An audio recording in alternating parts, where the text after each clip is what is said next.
누가복음 18장 15절부터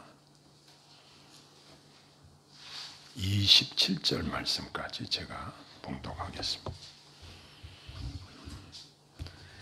사람들이 예수께서 만져주심을 바라고 자기 어린 아기를 데리고 오매 제자들이 보고 꾸짖거늘 예수께서 그 어린 아이들을 불러 가까이 하시고 이르시되 어린 아이들이 내게 오는 것을 용납하고 금하지 말라.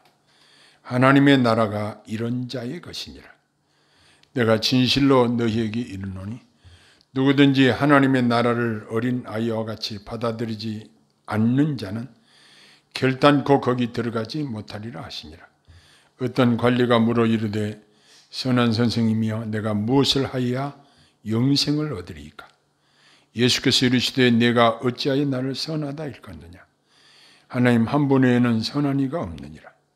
네가 계명을 아느니 간음하지 말라, 살인하지 말라, 도둑질하지 말라, 거짓 증언하지 말라, 내 부모를 공경하라 하였느니라. 여짜오되 이것은 내가 어려서부터 다 지켰나이다. 예수께서 이 말을 들으시고 이르시되 네게 아직도 한 가지 부족한 것이 있으니 네게 있는 것을 다 팔아 가난한 자들에게 나눠주라. 그리하면 하늘에서 네게 보화가 있으리라. 그리고 와서 나를 따르라 하시니 그 사람이 큰 부자이므로 이 말씀을 듣고 심히 근심하더라. 예수께서 그를 보시고 이르시되 재물이 있는 자는 하나님의 나라에 들어가기가 얼마나 어려운지 낙타가 바늘귀로 들어가는 것이 부자가 하나님의 나라에 들어가는 것보다 쉬우니라 하시니 듣는 자들이 이르되 그런즉 누가 구원을 얻을 수 있나이까? 이르시되 무릇 사람이 할 수 없는 것을 하나님은 하실 수 있느니라. 아멘. 오늘 우리가 읽은 본문에 보면은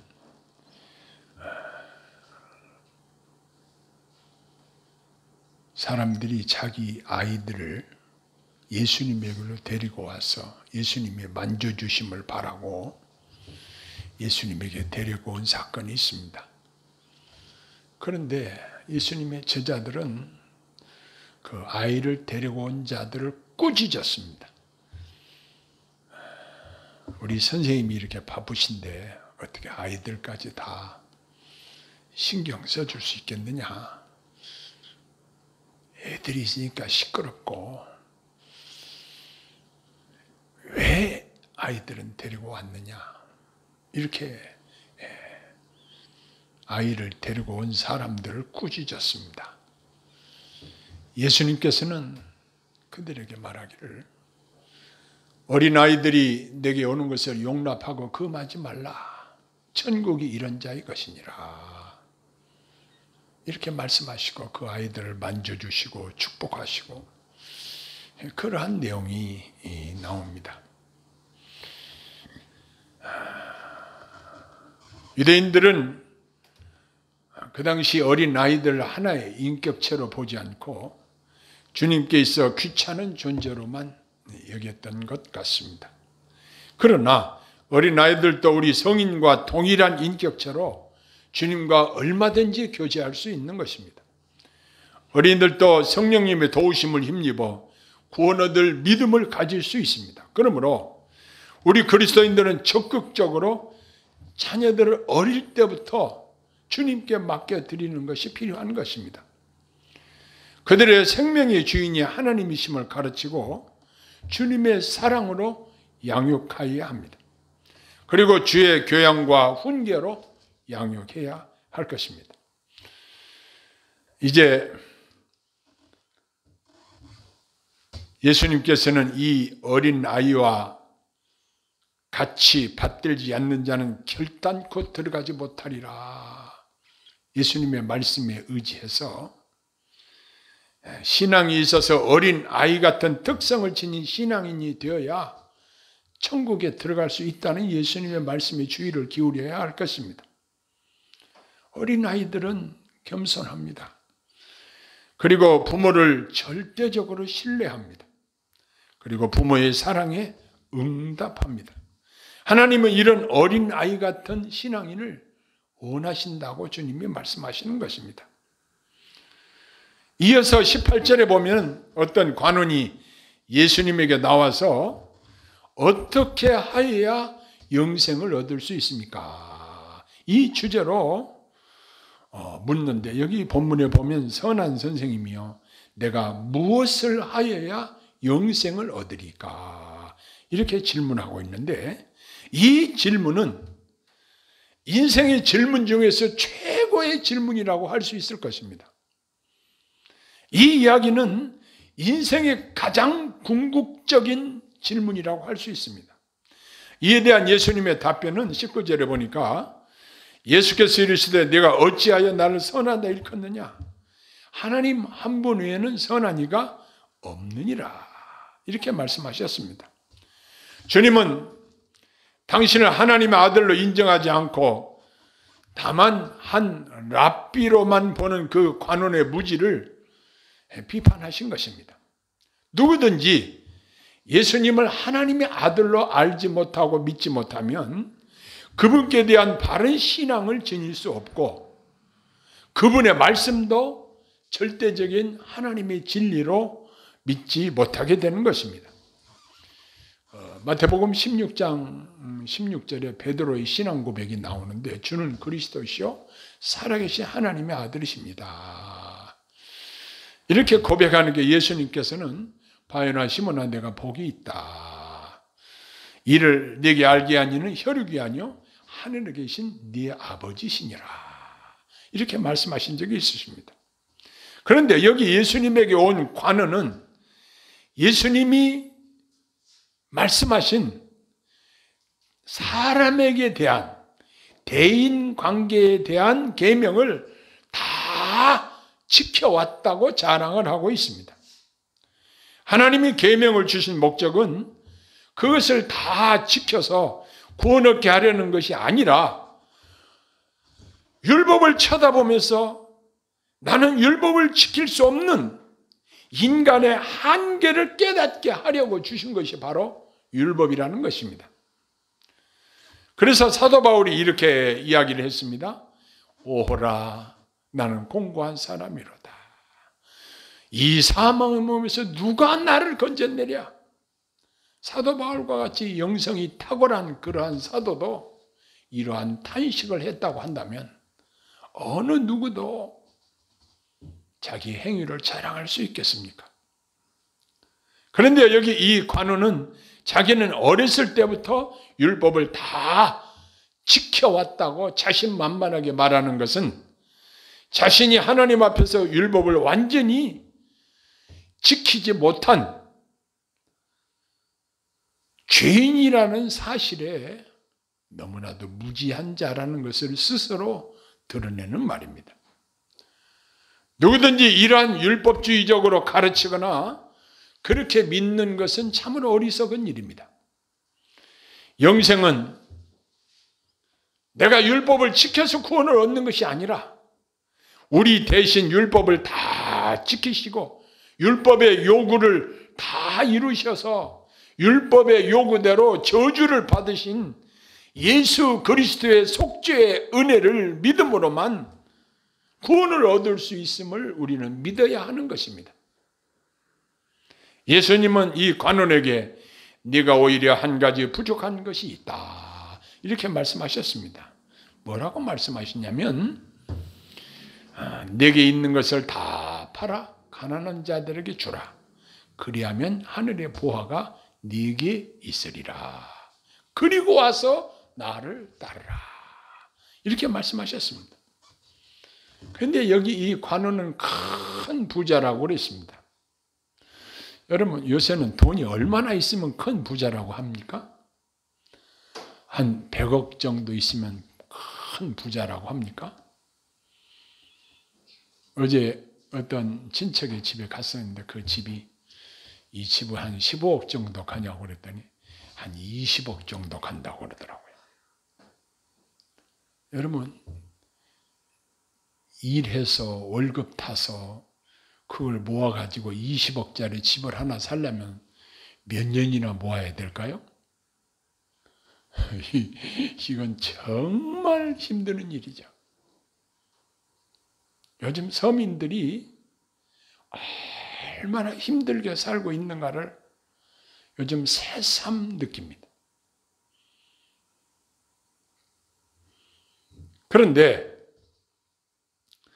여기 이 사람은 큰 부자인데 당시 유대 사회는 로마의 식민지 상태에서 로마의 수탈을 당했기 때문에 일반 서민들은 매우 가난하게 살았답니다. 마치 우리나라가 일제 36년 치하에 있을 때에 곡식 같은 것도 공추를 당해서 다 일본에 빼앗기고 찌꺼기나 죽정이나 먹고 살던 그런 거와 같이 정말 어렵게 살았다고 합니다. 이런 상황에서 큰 부자가 되었다는 것은 이웃을 내 몸과 같이 사랑하라는 그 계명을 외면하고 살았다는 증거가 분명합니다. 자기가 큰 부자면 그걸 좀 풀어서 주변에 어려운 이웃들에게 좀 베풀며 살았다고 한다면 얼마나 좋았겠습니까? 결국 그는 율법을 지키지 못한 죄인이라는 사실을, 그가 지금 현재 큰 부자라는 그 사실만으로 이제 자기가 율법을 지키지 못했다는 증거가 되는 것입니다. 결국 그 사람은 주님의 제안을 거절하고 주님을 떠났다고 기록하고 있습니다. 그는 영생보다도 자기가 가진 재물을 더 귀하게 여겼던 것입니다. 결과적으로 그는 심히 근심하며 예수님을 떠나버리는 정말 안타까운 상황을 여기 기록하고 있습니다. 예수님의 말씀이 옳은 줄 알면서도 가진 재물에 대한 욕심, 탐심, 집착을 버리지 못했기에 주님의 말씀에 순종하지 못하고 주님을 떠난 것입니다. 그는 이 세상 모든 보화보다 더 귀한 예수 그리스도를 알아보지 못하고 떠나버린 것입니다.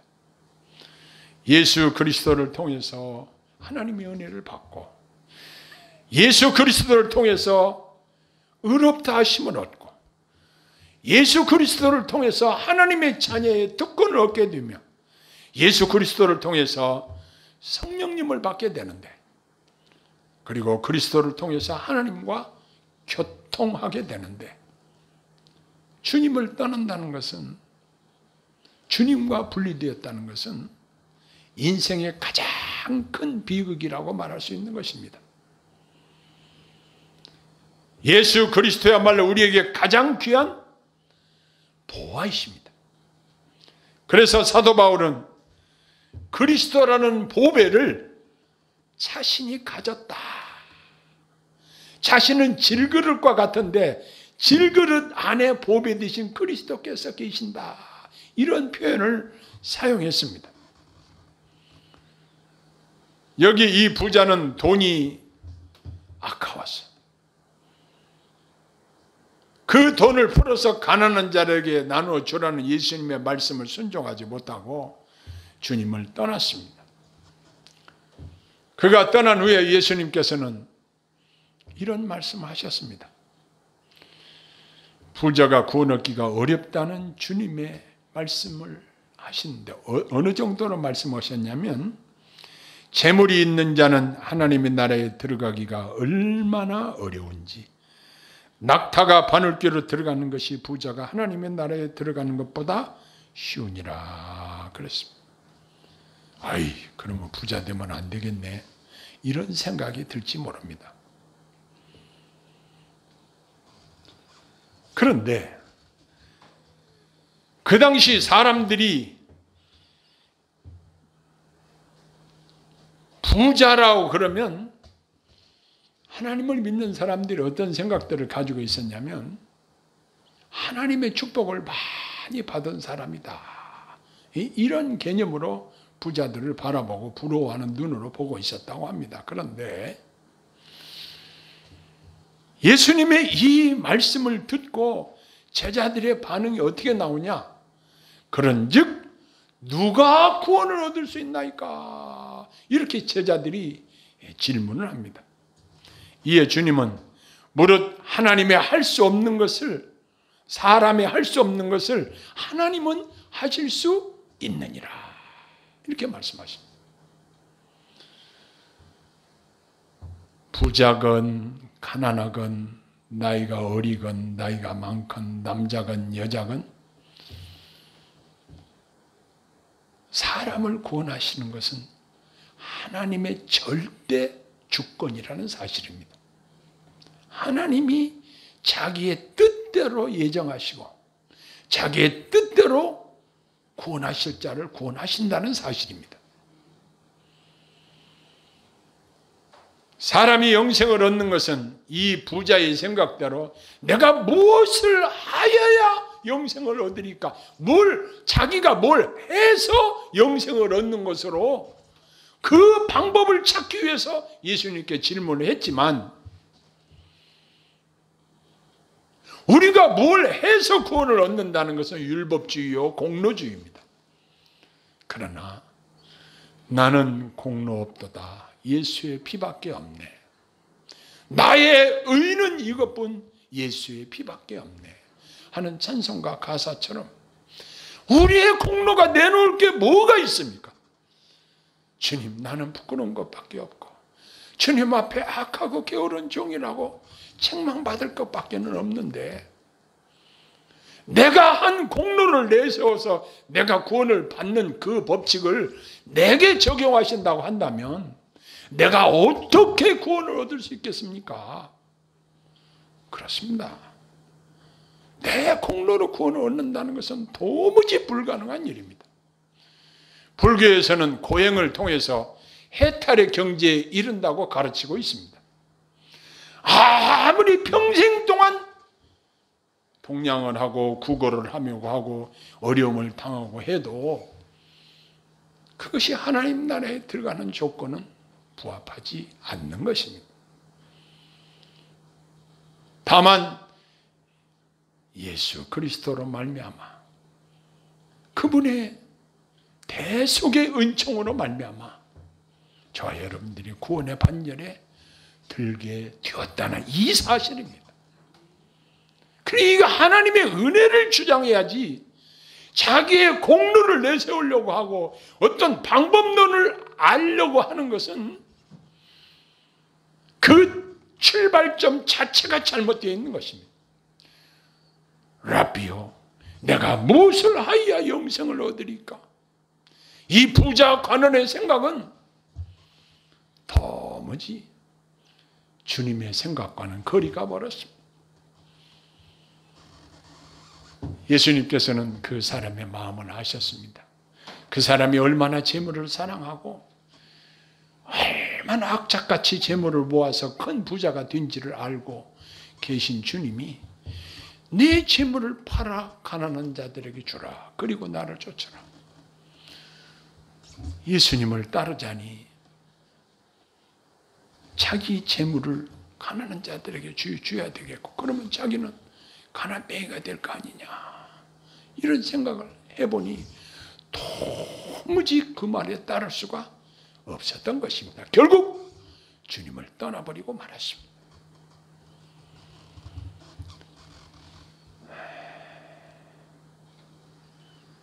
이에 대해서 우리가 분명하게 정립해야 할 것은 인간의 구원은 전적으로 하나님이 주관하시는 것으로 인간이 구원을 받을 수 있도록 오직 예수 그리스도를 믿음으로 구원 얻도록 하셨다는 이 사실을 분명하게 마음에 정립해야 할 것입니다. 하나님이 구원하시는 것은 먼저 사람들로 자신의 죄를 깨닫게 하시고, 그리고 성령님의 역사하심으로 그 죄를 회개케 하시고, 그리고 거듭나게 하셔서 예수 그리스도를 구주로 믿고 섬기게 하십니다. 더 나아가서 그리스도를 닮은 거룩한 성도로 성장시켜 주십니다. 그리고 그리스도께서 재림하실 때 부활을 통해서 하늘의 신령한 몸과 마음을 지닌 하나님의 백성의 반열에 들어가도록 해주시는 것입니다. 이 모든 위대한 일들을 사람의 힘으로 하는 것이 아니라 하나님은 하실 수 있느니라. 이렇게 말씀하십니다. 한 부자가 하나님 나라에 들어가는 것이 낙타가 바늘귀로 들어가는 것보다 어렵다. 예수님의 표현은 매우 코믹한 이러한 표현입니다. 여러분 낙타를 보셨습니까? 낙타를 타보기도 하고 낙타를 보기, 낙타는 소보다 더 키가 크고 등치가 크잖아요. 그 낙타가 바늘귀로 들어간다. 이러한 표현은 예수님이 너무너무 잘 가르치시는 표현입니다. 오늘 우리는 이 말씀 속에서 이 땅에서 우리가 누리는 것들에 대한 바른 생각을 가져야 한다는 것을 우리에게 암시해 주시고 있는데, 우리의 건강하면 얼마나 갑니까? 성경에 보면 죽은 나사로를 예수님이 나흘 만에 가서 살리셨는데 그가 다시 죽지 않았을까요? 결국 죽었을 것이에요. 복음서에서 예수님의 능력으로 나음을 얻은 병자들이 많은데 그들이 다시 병들지 않았을까요? 또 환경이 안 좋고 힘들면 병이 들 것입니다. 저도 하나님께서 10년 동안 앓는 그 호흡기병을 고치셨다고 자랑을 했는데, 지난번에 지방에 갔다 오면서 에어컨을 종일 틀고 차를 타고 갔다 왔더니 금방 감기 증상이 들어가지고 컬럭컬럭. 사람의 몸이 이런 것입니다. 여러분 한번 생각해 보십시오.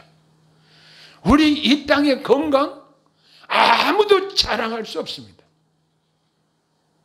이 땅의 재물 아무것도 아닙니다.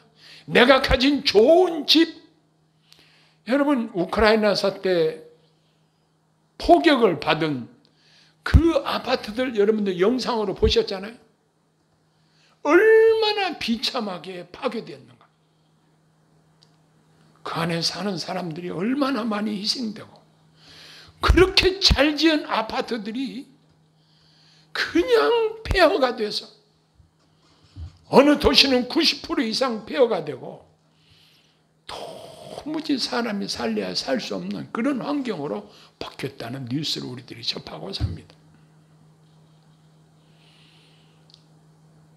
이 땅에 내가 가진 돈, 집, 건강, 명예, 모든 것들에 대한 우리들이 다시 생각해야 될 것들이 있습니다. 이러한 것들은 일시적인 것들이고 자랑할 필요가 없다는 사실입니다. 이러한 것들을 자랑하는 것은 주님 앞에 악한 것이라고 말하고 있습니다. 그러나 우리는 할 수만 있으면 내가 가진 것들을 사람들 앞에 자랑하고 뽐내기를 원합니다. 그러나 사도 바울은 이렇게 이야기했습니다. 자기는 자랑할 것이 없다. 무엇만 자랑하냐? 예수 그리스도와 그분이 십자가에 못 박히신 것 외에는 자랑하지 않겠다.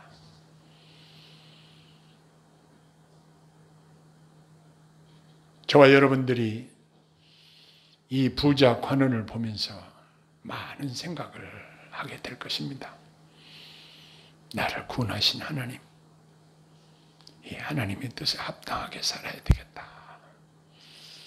이제는 나를 구원하신 하나님을 믿음으로 그분을 바라보고 주님과 동행하며